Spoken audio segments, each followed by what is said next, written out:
இங்கே குடியிருக்கும் பத்திரிகையாளர் அன்பர்களுக்கும் இந்த படத்தின் தயாரிப்பாளர் அன்பு சகோதரர் ராஜேஷ் அவர்களுக்கும் அவருடைய அடுத்த படத்துக்கு கதாநாயகனாக இருக்கக்கூடிய சையத் அவர்களுக்கும் இந்த படத்தில் நான் உண்மையிலேயே இவனை நான் சொல்லணுன்னு தான் எனக்கு ரொம்ப ஆசை. சையதுக்கு அடுத்தப்பில் உட்காந்துருக்கேனே அவன் தான் இந்த படத்தில் வில்லன் மாதிரி செஞ்சுருக்கான். நான் நடித்த படத்தில் கடைசி தோட்டால். ஆனால் இவன் வந்து அப்பவும் வந்து என்கிட்ட வந்து அழுதான். ராட்சசனில் இல்லைடா, ராட்சசனில் வந்து இவன் வந்து என்னென்ன மூஞ்சி தெரியாமல் பண்ணிட்டாங்க, இப்படியே பண்ணிட்டாங்க என்னென்னு அப்பவும் அழுதான். இப்போ எங்களை அழ வச்சான் இந்த படத்தில். அது மாதிரி நல்ல ஒரு அற்புதமான ஒரு நடிகர். மேலும் யார் வந்து கடைசி தோட்டோடைய இயக்குனர் நவீன் அவர்கள், உங்களுக்கெல்லாம் என்னுடைய வணக்கங்களை கூறி, இப்போ இந்த இடத்தை கொடுத்துருக்கும் அம்பிகா பெயர் நிர்வாகிகளுக்கும் என்னுடைய வணக்கங்களை கூறி, இந்த படம் வந்து கடைசி தோட்டம் வந்து பிரம்மாண்டமான படம், அந்த படம் இந்த படம்லாம் அப்படின்லாம் சொல்ல முடியாது. கதைக்கு தேவையானதை எடுத்திருக்காரு. ஆனால் எடுத்தது பூரா கொடைக்கானல், பாண்டிச்சேரி, இப்படி தான். எந்த பிளேஸுமே it is not a very cheap place. அது ரொம்ப அற்புதமான விஷயம் என்னென்னா, அதில் எல்லோரும் வாடகைக்கு ரெசார்ட்டுக்கு வந்து தங்குவாங்க. அதில் தான் கதை. அந்த ரெசார்ட்டில் தங்குறதுக்கு ஒவ்வொரு பேராக வரணும்ல. இப்போ சங்கர் கணேசன பையன் எல்லாருமே வரணும்.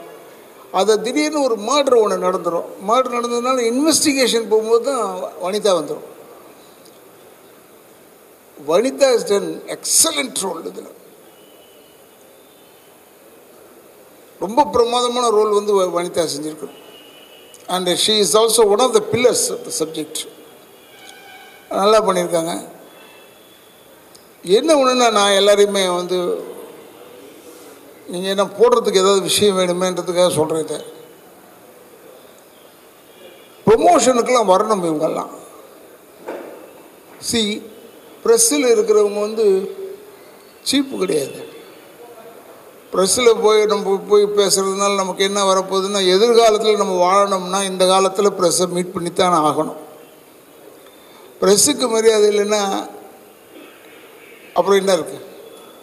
அவர் வாண்டடாக சொல்கிறாரு, sir press meet, sir press meet மாதிரி வச்சுருக்கோம் சார், வந்துடுங்க சார்னா. எனக்கு வந்து இது 50th இயர்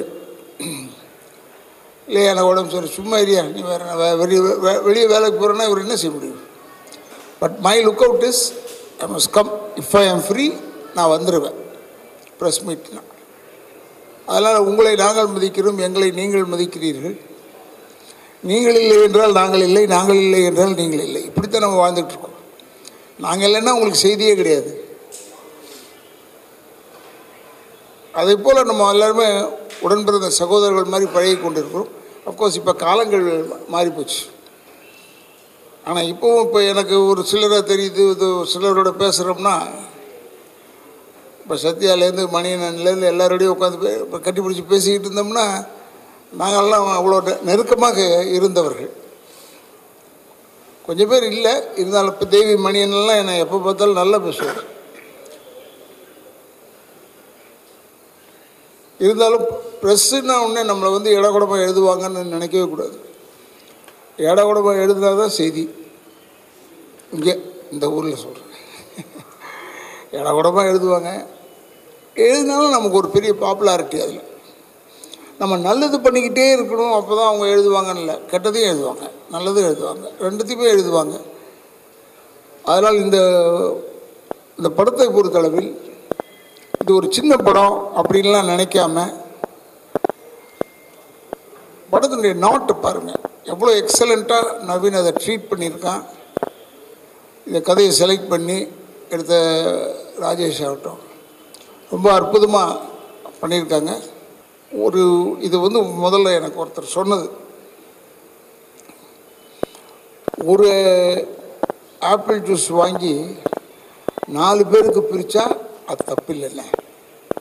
ஆனால் ஒரே ஆப்பிள் ஜூஸ் வாங்கி 16 பேருக்கு பிரித்தா தான் தப்பு அப்படின்னு சொன்னார். எதுக்கு சொன்னார்னு தெரியல, இப்போவும் அதை தான் ஞாபகம் வந்துக்கிட்டே இருந்தது. பட் அது கரெக்டான விஷயந்தான். ரொம்பவும் சிக்கனம் பண்ணால் படம் கெட்டு போயிடும். அது மாதிரி ராஜேஷ் அவர்கள் இந்த படத்தை வந்து நல்லபடியாக எடுத்திருக்காரு. அண்ட் நவீன் அவர்கள் வந்து ரொம்ப எங்களுக்கெல்லாம் சிரமம் இல்லாமல் நாங்களாம் நடித்தோம். ஒன்று கொடைக்கானல் இடம் ஒன்று இருக்குது, இருந்தால் கூட ஒர்க்குன்னு வரும்போது கொஞ்சம் கஷ்டம்தான். It was difficult. நல்லா பண்ணார். அண்டு என்னுடைய அத்தனை நன்றிகளும் ராஜேஷ்க்கும் டைரக்டர் நவீனுக்கும் சொல்லிக்கொண்டு இதில் கலந்து கொண்டு இருக்கும் சையத் அவர்கள். அவர் வந்து அடுத்த படத்துக்கு ஹீரோ, இன்னொரு படத்தில் ஹீரோ பண்ணியிருக்கார். இருந்தாலும் அவர் வந்து இதில் வந்திருக்காரும் போது எனக்கு மிகவும் பெருமையாக இருக்கிறது என்று கூறி அத்தனை பத்திரிகைக்காரர்களுக்கும் என்னுடைய வணக்கங்களை கூறி நன்றியை கூறி விடைபெறுகிறேன். நன்றி, வணக்கம். கதையோட நாயகன் மாதிரி உங்களை காட்டியிருக்காங்க. நீங்கள் நாயகனா பண்ணுறீங்களா இல்லை வில்லனா பண்ணுறீங்களா? கதையின் நாயகன், கதாநாயகன் இல்லை, கதையின் நாயகன் தான். அதை நான் ஒத்துக்கிறேன் சார். அப்புறம் வந்து நீங்கள் ரொம்ப நாளாக ஒரு வருத்தப்பட்டிருந்தீங்க, எனக்கு ஜோடியே கொடுக்க மாட்டாங்க படத்துலன்ட்டு. இந்த படத்தில் உங்களுக்கு ஜோடி வேறு கொடுத்துருக்காங்க. எப்படிங்க? ரொம்ப நாள் நீங்கள் வருத்தப்பட்டிருந்தீங்க ஜோடியை கொடுக்க தரலன்ட்டு. இதில் வந்து நான் நல்லவன் நடிச்சிருக்கேன், அதான் என் பெரிய விஷயம். நான் ரொம்ப நல்லவன். இது வரைக்கும் ஒரு ஜோடியோட போய் பாட்டு பாடினதோ கொண்டதோ இதெல்லாம் இல்லை. இதில் எல்லாம் வச்சுருக்காப்புல, எல்லாமே மாற்றிட்டார் எனக்கு கம்ப்ளீட்டாக. இதில் ரொம்ப குவைட்டாக பண்ண ஆரம்பிச்சிட்டோம். அதனால் ஒரு ஜோடி ஒன்று கொடுத்துருக்காரு. அதுலேயும் ஃப்ளாஷ்பேக்கில் தான் ஜோடி, நேர் சப்ஜெக்டில் ஜோடி கிடையாது. எஸ் அண்ணா, முந்திலாம் நீங்கள் வில்லனாக நிறைய படம் நடிச்சிங்க. இப்போ வந்து இந்த பிசாசு ஜட்ஜாக நடிக்குது, இந்த மாதிரி வந்து நெகட்டிவ் இல்லாமல் நல்ல கேரக்டர் நடிக்கிங்க. உங்களுக்கு எது ரொம்ப பிடிச்சிருக்கு? வில்லனாக நடிக்க பிடிச்சிருக்கா அந்த மாதிரி கேரக்டர்? நான் நடிக்க வந்து வச்சுருக்கேன். இனிமேல் இது பிடிச்சது அது பிடிச்சதுன்றதெல்லாம் கிடையாது. எதாக இருந்தாலும் நடிச்சு தான் ஆகணும். ஏன்னா நடிகராக வந்துட்டோம். வரும்போது இப்போ இவர் சொல்கிறார் கதாநாயகன், எனக்கே ஆச்சரியமாக இருக்குது. நான் படம் பார்த்தேன், கதாநாயகனில் கதையின் கரு எங்களுக்கு எங்கள் சைடில் மாட்டிக்கிச்சு. அதுக்கேற்ற மாதிரி எடுத்திருக்காரு. அதனால் இவ்வளோ நாள் வில்லனா பண்ணீங்களே, இப்போ நீங்கள் கதாநாயகனாக பண்ணியிருக்கீங்களேன்னு யாரும் கேட்க முடியாது. ஏன்னா இவர் செஞ்ச தப்பு, சாமிநாதன் செஞ்ச தப்பு. சும்மா இப்போ பார்த்தா கதாநாயகன் கதாநாயகன் கதாநாயகன். நான் சொன்னேன் இப்போ கூட, ஐயோ கதாநாயகன் one of the main characters, அவ்வளோதான். நல்லா இருக்குது படம். அதில் வனிதா விஜயகுமார் பிரமாதமாக செஞ்சுருக்காங்க. பட் இருந்தாலும் நீங்கள் சொல்கிறதுல வந்து ஒரு பெரிய சமாச்சாரம் இருக்குது. எப்படின்னா எனக்கு பொம்பளைங்களை கொடுத்துட்டாங்கன்னா இதுதான் செய்வாங்க, ரேப் பண்ணுறோம். நல்ல கண்ணிலே பார்க்க முடியாது. நான் கெட்ட கண்ணில் தான் எவ்வளோ நாள் பார்த்துட்டு இருந்தோம். இப்போ கொஞ்சம் நல்ல கண்ணில் பார்க்க ஆரம்பிச்சிட்டோம். உங்களுடைய 50வது இயர், இந்த படத்துக்கு பேர் கடைசி தோட்டம், அதாவது முடிய போகுது அப்படின்ற அர்த்தம். இதை எப்படி நீங்கள் பார்க்குறீங்க? அதெல்லாம் நான் பார்க்குறதே இல்லைங்க. நான் பார்க்குறதே இல்லை. இப்போ நீங்கள் சொல்கிறதுனால நான் யோசிப்பேன், ஓ கடைசி தோட்டம் அப்படிலாம் ஒன்றும் கிடையாது. சினிமாக்காரனுக்கு சாவே கிடையாதுங்க. செத்த கூட நீங்கள் படமாக எடுத்து காசாக்குறவன் தான் சினிமாக்காரன். இப்போ புரட்சித் தலைவருடைய மரண ஊர்வலத்தை எவ்வளோ பேர் எடுத்து எவ்வளோ பேர் போட்டிருக்கோம் இல்லையா? பேரறிஞர் அண்ணாவை போட்டதை கூட புரட்சித் தலைவர் அதிகமாக போட்டிருக்கோம், புரட்சித் தலைவர் அம்மாவை அதிகமாக போட்டிருக்கோம். என்னென்னா சினிமாக்காரன் கொஞ்சம் ஆடட் அட்ராக்ஷன் அதில். அதனால் நமக்கு சாவுலேயும் வாழ்வு உண்டு. அதனால் இது கடைசி தோட்டாடணுன்னு இப்போ நீங்கள் சொன்னோன்னு தான் எனக்கு ஸ்ட்ரைக் ஆகுது. ஓ 50வது படம் அதனால கடைசி தோட்டம். 51 நடித்தா ஒத்துக்க மாட்டீங்களா? என்ன ஒத்துக்குவீங்கள? அப்புறம் சார், ஆக்சுவலாக இப்போ நீங்கள் சொன்னீங்க இந்த சின்ன படங்களுக்கு எவ்வளோ தான் சொன்னாலும் நடிகர் இவங்களாம் வரமாட்டுறாங்கன்னு. ஒருவேளை நடிகர் சங்கம் இயக்குனர் சங்கம்னா அது சரியாக செயல்படாமல் இருக்குன்னு நினைக்கிறீங்களா? அது ஏன்டா நீ அமைதியாக இருக்க, தொலையில் மாட்டிக்கன்றத மனு சொல்கிறீங்க? அதுக்கு இல்லை, அது பர்சனலாக ஒவ்வொருடைய இன்ட்ரெஸ்ட் இருக்குது. அது இன்ட்ரெஸ்ட் இல்லைன்னா தென் பிக்சர்ஸ் ஓடுறதெல்லாம் கஷ்டம். நம்ம நடிச்சிட்ட போது ஓடிடும்லாம் நினைக்கவே கூடாது. They must come for the promotion. At least வீட்லேயே தான் அவங்க உட்காந்துக்கிட்டு அங்கேருந்து இங்கே வரத்துக்கு பிள்ளை வைக்கப்பட்டாங்கன்னா வீட்டில் உட்காந்து பேசலாம். Promotion must be there for a film. அது இருக்கிறதுல தப்பே கிடையாது, அது வரணும்.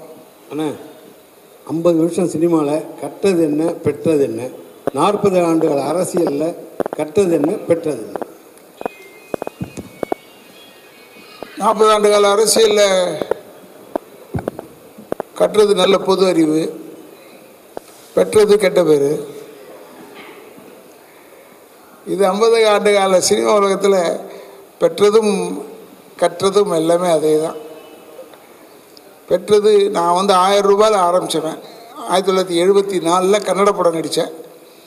அப்போ வந்து எனக்கு 1000 ரூபா சம்பளம். 1000 ரூபாயிலேருந்து இப்போ எவ்வளோ தூரம் வளர்ந்துருக்கேன்றதை நானே பார்த்து ஆச்சரியப்படுறேன், பிரமிக்கிறேன். இது ஒரு இவ்வளோ நாள் இருந்திருப்போமான்றது நான் நீங்கள் சொன்ன மாதிரி அது டவுட்டு எனக்கு. பட் இருந்தாலும் இப்போ வந்து எனக்கு இதுதான் லைஃப் ஆகிடுச்சு. கட்டுறது இங்கேயும் பின்னாடி குத்துறது இருக்குது, சினிமாவில் நிறைய இருக்குது. அதெல்லாம் மீறி தாண்டி வரணும். இல்லாதது அப்படி பொல்லாததை சொல்கிறது அதெல்லாம் சினிமாவில் உண்டு. அது கொஞ்சம் அதெல்லாம் கற்றுக்கணும். கற்றுக்கிட்டா then we will be quiet. இப்போ நான் கொஞ்சம் பிக் மவுத். நான் எப்போ பெருசாக பட்டுன்னு அடிச்சிடுவேன். அது எனக்கு வியாதி இருக்கக்கூடாதுன்றதுக்காக அப்படி சொல்கிறது, பேசுகிறது. அதே பழகிடுச்சு. இப்போ எதையும் பிடிச்சி வச்சு பேச தெரியாது. இப்போ நான் வீட்டுக்கு போகிறேன்னு சொன்னால் இவருக்கு ஒரு வேலை இல்லைடா போல இருக்குது, வீட்டுக்கு போகிறாருன்னு சொல்லுவாங்க. நாங்கள் என்ன செய்வோம், ஸ்டுடியோக்கு போகிறோங்க எப்படின்னா, ஏதோ ஷூட்டிங் இருக்குது போல இருக்குன்னு நினைப்பாங்க. ஷூட்டிங்கே இருக்காது. அதனால் இதெல்லாம் கட்டுறது. ஏன்னா cinema is a good world, very good world. யாரு?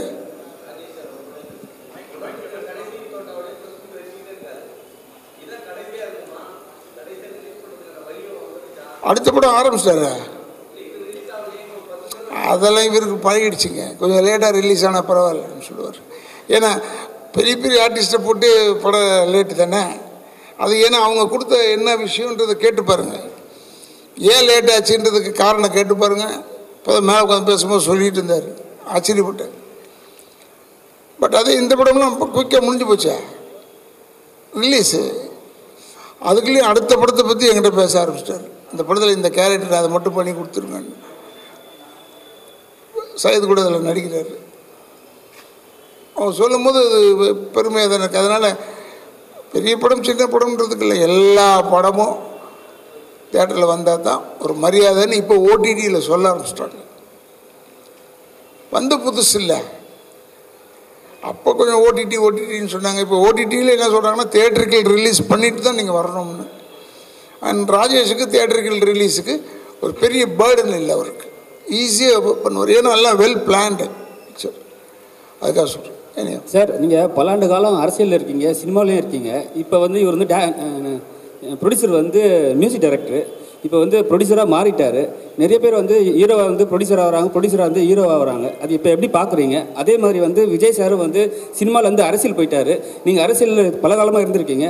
அதை பற்றி உங்களோட ஒரு 2 சில வார்த்தை. நாங்கள் அரசியலேருந்து வெளியே வரும்போது அவர் உள்ளே வர்றாரு. அது நான் நினச்சது உண்டு. விஜய் சாருக்கு ஏஜ் இருக்குது இல்லை, அதனால் எனக்கு அரசியலில் 40 ஆண்டு கால சர்வீஸ் இருக்குது.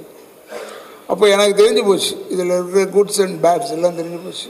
அப்படின்னு நினச்சிக்கிட்டு வேணாம், எதுக்கு எல்லாரையுமே நம்மளும் ஒழுங்காக இருக்க மாட்டோம். நானும் நல்லவன் கிடையாது, அதனால் நம்ம பெஸ்ட்டு ஒதுங்கி இருக்கிறது நல்லதுன்னு ஒதுங்கணும். அப்போ விஜய் சார் உள்ளே வர்றாரு, பெருமையாக இருக்குது. விஜய் சார்லாம் வரும்போது பெருமையாக இருக்குது. அவருக்கு அந்த இன்ட்ரெஸ்ட் வராரு. ஏன்னா பாலிட்டிக்ஸ்ன்றது உண்மையான மீனிங்காக பாலிட்டிக்ஸ்ன்றது டிஃப்ரெண்ட். அவங்க எல்லாம் என்னென்ன பொதுநலம் என்ன அதை கற்றுக்கலாம். அது நான் உண்மையில் இப்போ பொதுநலம்ன்றதை கற்றுக்கிட்டேன். குப்பை போடக்கூடாது, ஸோ பேச சொல்கிறேன். என் வீடை சுற்றி என்ன நடக்குதோ அதை சொல்கிறேன் நான். அதனால் இதில் நல்லது தான், பொது அறிவாது வரும், நமக்கு டெவலப் ஆகும். ஆனால் எத்தனையோ படத்தில் அமைச்சராக நடிச்சிருக்கீங்க. நிஜ வாழ்க்கையில் எம்எல்ஏ மெத்தட் தான் நீங்கள் அமைச்சர் ஆகலை. அந்த வருத்தம் உங்களுக்கு இருக்கா? எப்பா நீங்கள் பத்திரிக்கை என்ன இப்படி கேட்டால் நான் என்ன செய்கிறது?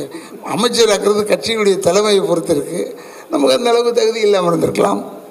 எம்எல்ஏ ஆகிற அளவுக்கு தான் இவருக்கு கரெக்டு, அப்படி இருக்கலாம். இவ்வளோ வருஷம் நடிச்சிருக்கேன். 50வது வருஷத்தில் போய் இவர் போய் கதாநாயகன் நீங்கள் தாங்க கதாநாயகன் சொல்கிறாரு. அது மாதிரி யாராவது சொல்லணும், நம்மளை ஆக்கணும். we are dependent இல்லை, இண்டிபெண்டன்ட் கிடையாது. எஸ், தொடர்ந்து அரசியல் கருத்துக்களை கூறுவீங்களா? அரசியல்லேருந்து ஒதுங்கி இருந்தாலும் அரசியல் விமர்சனம் பண்ணுவீங்களா? நான் தான் முதலே சொன்னேன், என் வாயால் கட்டுருவேன்னு சொன்னேன். சும்மா இருக்க மாட்டேன். ஏதாவது கேட்பீங்க, உங்கள் பேர் என்னன்னு கேட்டால் அவங்க நியாயம். உங்கள் பேர் ஏன் ராதாரவி நீங்கள் கேட்பீங்க. ப்ரெஸ்ஸில் மட்டும் புத்திசாலித்தனமாக தான் கேட்பீங்க. அப்போ அதுக்கு நான் ஒரு ஏழா கூடமாக ஒரு விஷயத்த சொல்லணும். அதனால் இதெல்லாம் கருத்துக்கள் எல்லாமே சொல்லுவேன். I'm also voter. நானும் ஓட்டு போடுறவன், எனக்கு உரிமை இருக்குது. அது எந்த இங்கே வந்து இப்போ விஜயமா கூட விஜய் வந்து அவர் இதை ஆதரிக்கிறேன்னு அவர் திமுகவுக்கு போயிட்டாருன்னு சொல்லிட்டாங்க. முதல்ல அவர் பேசும்போது திமுக காரங்களாம் திட்டினாங்க, இப்போ பாராட்டுறாங்க. அதல்ல. அதனால் இதில் வந்து கருத்துக்கள் சொல்லிக்கிட்டே தான் இருப்போம், டெஃபினட்டாக வாங்கி கட்டிக்கிட்டே இருப்போம். அதில் ஒன்று நான் தான் சொன்னேன், நான் இல்லைங்க, கட்சியிலேயே இல்லையே, எந்த கட்சியிலையும் இல்லை. இப்போ அதான் சொல்கிறார் அவர், கருத்து என் கேட்க மாதிரி சொல்லணும், கருத்துக்கள் சொல்லுவேன். என் கருத்துக்கள் ஒர்க் அவுட் ஆகும்போது பார்ப்போம். டெஃபினட்டாக ஐ வில் டெல். சார், தொடர்ந்து நடிகர் சங்கம் கட்டுறேன்னு சொல்லிட்டு எல்லாருமே அமௌண்ட் கொடுத்துக்கிட்டே இருக்கேன், நான் ஒரு கோடி நீ ஒரு கோடின்றாங்க. ஆனால் கடைசி வரையும் அதை எழும்பவே இல்லை. லாஸ்ட்டாக வந்து ரஜினி வந்து நான் பார்க்குறேன் அந்த பில்டிங்கை அப்படின்னு சொல்லியிருக்காரு. வெறும் கம்பி துரும்பிடிச்சு தான் இருக்குது. ஏன்னா நீங்கள் அந்த பொறுப்பெல்லாம் இருந்திருக்கீங்க, இன்னமும் அப்படியே இப்போ இல்லையே. நானே இல்லை, அந்த இடத்துல இருந்தீங்கல்ல, நடிகர் சங்கத்தில் நீங்களும் ஒரு இருந்திருக்கேன். அம்மா, அதுக்கு என்ன செய்ய முடியும்? இப்போ இல்லையா? இன்னொரு அட்மினிஸ்ட்ரேஷன் நடக்குதா? அது எனக்கு தெரியல, எனக்கு தெரியாது. எனக்கு அந்த பக்கமே நான் போகிறதில்லை. ஐ டோன்ட் நோ வாட் தேர் டூயிங்கிறது எனக்கு தெரியல. பட் பூஜை முருகன், கார்த்திக் இவங்கெல்லாம் இருந்து ஏதாவது ஹெல்ப் பண்ணுறாங்கன்னு நினைக்கிறேன். டெஃபினட்டாக it will come out well. அது ரஜினி சாரை போய் பார்த்துருக்காங்கன்னு போட்டிருந்தாங்க. அப்போ அவர் நான் வந்து பார்க்குறேன்னு சொன்னாங்க. நான் இருக்கும்போது ஒரு வாட்டி இப்படி தான் தேவர் ஃபிலிம்ஸ் அந்த படம், பாட்டுக்கு ஒரு தலைவன், அதில் இருக்கார் அவர் ஹீரோ, டபுள் ஆக்ஷன் பண்ணுவார், சுகா சினிமாலாம் இருக்கும். இல்லை இல்லை இல்லை, தேவர் ஃபிலிம்ஸ் ஆஃபீஸ் இருக்குல்ல, அதுக்கு பின்னாடி தானே தியாகராஜன் சார் வீடு. அந்த வீட்டில் ஷூட்டிங் நடந்துகிட்டு இருந்தது. ரஜினி சார் நடிச்சிட்டு இருந்தார். போய் நான் என் காரில் கூப்பிட்டு போனேன் நடிகர் சங்கத்தை பார்க்குறதுக்கு. அவர் சுற்றி பார்த்தார். கரெக்டு, அப்படியே தான் இருக்குது. இன்னும் சார் அப்படியே தான் இருந்தது நடிகர் சங்கம். அதுக்கப்புறம் தான் சரத்குமார் வந்தார், அவர் இடித்தார். நாங்கள்லாம் இடித்து பிளான் பண்ணி பெருசாக கட்டலான் போது இந்த பத்திரத்தை அடகு வச்சுட்டாங்கன்னு சொன்னாங்க. எதையோ ஒன்று சொல்லி தானே ஜெயிக்கணும். இப்போ திமுக ஜெயிச்சதுக்கு எல்லோரும் சொல்கிறாங்க, நிறைய அவங்க சொன்னதெல்லாம் நடத்தவே இல்லை சார், ஆனால் ஜெயிச்சிட்டாங்க. அது ஜெயிக்கிறது தானே சொல்கிறது. நம்புறது நம்பாதது நம்ம கையில் இருக்குது. இதைத்தான் அங்கே செஞ்சோம். சரத்குமார் நல்லா நடத்தினார், பாவம், அவருக்கு கெட்ட பேர் இதில். பட் ஏனியாவும் அதில் சொல்லும் போது ராதாரவிக்கு அதிகமான வாயி, ராதாரவி எல்லாரும் திட்டுறார், அதனால தான் ஒரு வாட்ஸ்அப்பில் ஒருத்தர் பேசியிருக்காரு. அதை பற்றி கவலையே பண்ணல. அவங்களுக்கு என்ன செய்தி போகணுமே, அன்றைக்கி அந்த வாட்ஸ்அப் வேலையாகணும்னா யாரையாவது பற்றி சொல்லணும், எட்டிங் போடுவாங்க. அதனால் they do it. We appreciate that. இந்த 50 ஆண்டு கால சினிமா வாழ்க்கையில் நீங்கள் எல்லாரும் கூட நடிச்சிருக்கீங்க, பல தலைமுறையை பார்த்துட்டீங்க. உங்களுக்கு மறக்க முடியாத, இதுதான்ப்பா எனக்கு மறக்க முடியாத படம், இந்த நடிகர் எனக்கு மறக்க முடியாது, இது வாழ்நாளில் அப்படி பொக்கிஷமாக வச்சுருக்கேன்னா எது? அப்படி கிடையாதுங்க. நான் எல்லா படத்தையுமே பொக்கிஷமாக தான் வச்சுருக்கேன். எனக்கு பிசாசு உள்பட எல்லா படத்தையுமே சொல்கிறேன். ஃபஸ்ட்டு வந்த தமிழ் படத்தில் ஃபஸ்ட்டு வந்தது மன்மதலீலை. அதிலிருந்து இன்றைக்கி வரைக்கும் நான் பொக்கிஷமாக தான் எல்லாத்தையும் பார்க்குறேன். எல்லோரையும் நான் நண்பர்களை தான் பார்ப்பேன். பட் எதுவாக இருந்தாலும் தவறு இருந்தால் தவறுன்னு சொல்லுவேன். அது அதிக பிரசங்கித்தனம்னு சில பேர் சொல்கிறாங்க. அது பொது அறிவுன்றது ஒன்று தெரியாமல் போச்சு உங்களுக்கு. தவறுன்றது தவறுன்னு சொல்லலைன்னா அப்போ தான் உண்மை நிலைக்கும், பொய் செத்து போயிடும். நீங்கள் தவறுன்றதை தவறுன்னு சொல்லாமல் இருந்தீங்கன்னா பொய் வாழும், உண்மை செத்து போயிடும். அப்புறம் ஆனால் நடிகர் சங்க கட்டிடத்துக்கு உங்கள் நண்பர் விஜயகாந்த் சார் பேர் வைக்கணும்னு நிறைய கோரிக்கை இருக்குது. ஆனால் இப்போ உள்ள நிர்வாகம் என்ன சொல்கிறாங்கன்னா உறுதி கொடுக்க மாட்டேங்காங்க, பொதுக்குழுவில் தான் பேசணும் அப்படிங்காங்க. உங்களுக்கு அந்த கருத்தில் உடன்பாடு இருக்கா, கட்டடத்துக்கு விஜயகாந்த் சார் பேர் வைக்கணும்னு? எனக்கு விஜயமா வந்து பேர் வச்சாலும் எனக்கு கவலை இல்லை, தப்பு இல்லை. அவர் அதுக்கு முன்னாடியே தலைவர் வந்து செயலாளர் வந்து நடிகர் சங்க செயலாளர் விஷால் வந்து அப்போ சொல்லியிருக்காரு, ஏதோ வெவ்வேறு தளபதி பேர் வைப்போம், கலைஞர் பேர் வைப்போம், இப்போ விஜயகாந்த் பேர் வைப்போம், 3வது பேராக இருக்குது. இன்னும் ஒரு 2 பேர் இருக்கட்டுமே, டைம் ஆகட்டும் சார்.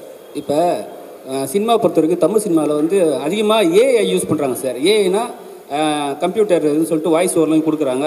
அதே மாதிரி வந்து உங்கள் படமும் வந்து இப்போ இன்றைக்கி ப்ரெஸ் மீட் நீங்கள் வச்சுருக்கீங்க, அதே மாதிரி தாஜில் வந்து இந்தியன் 2 வச்சுருக்காங்க. ஸோ 2 பேருக்கும் ஏதாவது ஒரு கிளாஷ் உண்டா? அதனால தான் வச்சுக்கணும் உடனே. ஐயோ இந்தியன் 2 எவ்வளோ பெரிய படம், நம்மது என்னங்க புஷ்காண்டு படம். அவர் வந்து இப்போ ப்ரெஸ் மீட் வைக்கிறாங்களா, அதுதான் எங்கள் மொத்த படம். அதனால் நீங்கள் அதையும் இதையும் கம்பேர் பண்ண, தட் இஸ் அவங்களும் கட்டி முடித்த கோபுரம், நாங்கள் குவிந்து கிடக்கும் செங்கல். அப்புறம் ஏஐ இப்போ வந்து வாய்ஸ் ஓவரில் மாற்றுறாங்க. ஒருத்தர் இறந்துட்டாங்கன்னா இப்போ வந்து சினிமாவிலே அதே மாதிரி மாற்றுறாங்க, ஒரு கிராஃபிக்ஸும் பண்ணுறாங்க. அது நீங்கள் எப்படி பார்க்குறீங்க இந்த 50 வருஷம்? நல்லதாங்க, அது நல்லதான். இப்போ ஏஐ வந்ததுனால எங்களுக்கு ஏற்கனவே டப்பிங் வந்ததுனால என்னென்ன மெயின் ஆர்டிஸ்ட்டு அவங்க வாய்ஸ் இல்லைன்றது தெரிஞ்சு போய் லேடி ஆர்டிஸ்ட்லாம் வந்துட்டு எதுக்கும் வராதது காரணம் தான்.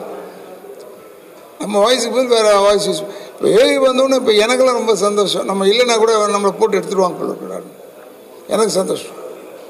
நீங்கள் இப்போ அரசியலில் ரொம்ப காலமாக இருந்தீங்க, இப்போ விலகிட்டேன்றீங்க. ஆனால் அரசியல் கண்டிப்பாக பேசுவேன்னு சொன்னீங்க. நேற்று கூட வந்து பெரிய தலைவர் வந்து சாகடிக்கப்பட்டிருக்காரு கூலிப்படையால், ஆம்ஸ்ட்ராங்னு ஒருத்தர். அவர் உங்களுக்கு அது தெரியும். ஆனால் இப்போ நடக்கிற ஆட்சியில் வந்து நிறைய கொள்ளைகள் நடக்குது. நீங்கள் எப்படி பார்க்குறீங்க அதை? எனக்கு இப்போ ஆம்ஸ்ட்ராங் செத்து போயிட்டாருன்ற கவலை தானே ஒழிய வேறு எதுவுமே எந்த நோக்கத்திலையும் பார்க்கலாம். தப்பு தானே. Armstrong is very good man. எனக்கு ஃப்ரெண்டு தான். எனக்கு தெரியும், ஒரு வாட்டி வந்திருக்காரு, பார்த்துருக்கு, ஒரே ஒரு தடவை பார்த்துருக்கேன் ஆம்ஸ்ட்ராங்க. But is a nice fellow.